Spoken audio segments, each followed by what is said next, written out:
Уште една смрт на дете ја потреса Македонија. Двегодишно дете од Прилеп почина од сепса. Детето вчера било примено на клиниката за инфективни болести во Скопје со тешка форма на сепса, што за неполни 24 часа ги зафатила сите органи на телото, пошто детето починало. Според лекарите, се работи за многу тешка и ретка клиничка слика на болест која е предизвикана од бактеријата Neisseria meningitidis и според нив е со висока смртност и покрај превземање на сите тераписки мерки. Болеста кај детето е започната неполни 24 часа пред приемот, проследено е на педијатриското одделение во Прилеп, каде е почната иницијалната терапија и по консултација со инфектолог упатено е на нашата клиника. Веднаш е реализиран прием на интензивна нега кај нас на клиниката, земени се потребни микробиолошки исследувања и започнат е интензивен третман. Но болеста со ваков фулминантен тек, на жалост, се случи она што никој не го посакува, тоа е смртен исход во 18 часот и 15 минути.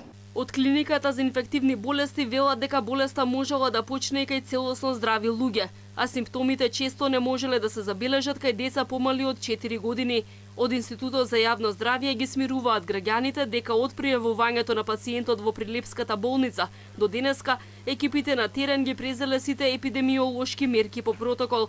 Испитани биле сите што имале близок контакт со детето, вклучувајќи ги и лицата кои се грижеле за него, а била извршена и дезинфекција на санитетското возило со кое било превезено детето и на болничките простории каде што било примено.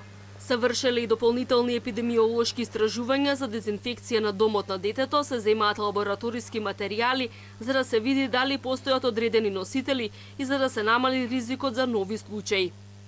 Точно, менингококната болест или се пренесува капково заразно заболување, кој што се пренесува со близок контакт. Тоа значи дека заболено лице или носител кој што ги носи овие бактерии во своето грло или во нос, доколку кашла или кива, а и се наоѓа осетливо лице во иста просторија со него, може да се заболе или при многу близок контакт.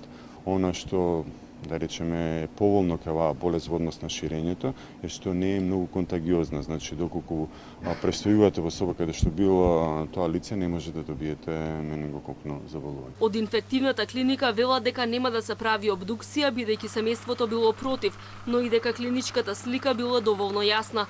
Сепсата како болест се јавувала ретко во Македонија во поединечни случаи, најчесто се појавувала во форма на менингитис, велат лекарите. Во последниве 2 децении, најголем број на вакви случаи, 9, се регистрирани во 2004 година.